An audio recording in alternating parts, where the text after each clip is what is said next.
Oke, kembali lagi di Asia Vlog. Jadi hari ini mau bikin vlog ganti busa peredam di motor beat ini.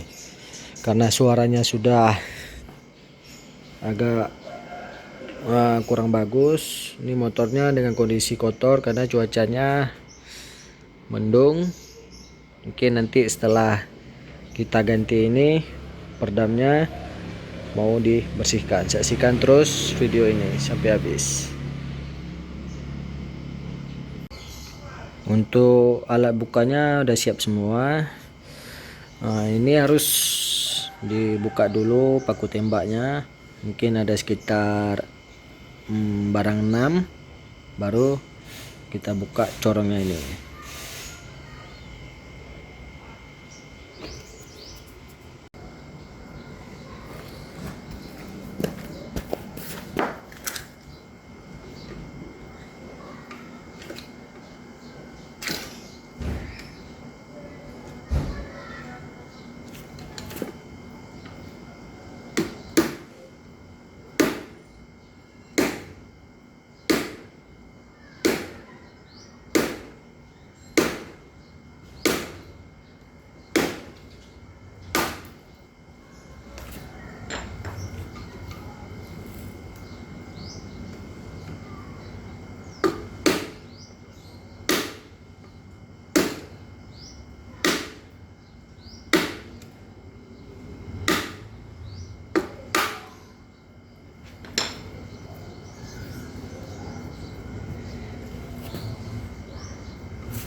Untuk kondisi knalpotnya masih sangat kotor.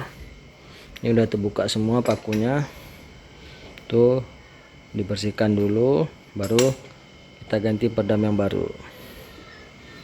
Saksikan terus video ini sampai habis. Ini knalpotnya bukan knalpot asli lagi, tapi udah knalpot racing, cuman dibuat khusus untuk cc-nya 130 cc. Ini udah siap dipasang. Jadi tadi ada kendala sedikit, saringannya udah patah, jadi udah dibuat baru. Ini kondisi cuaca hujan. Ini coba kita tes hidupkan gimana suaranya.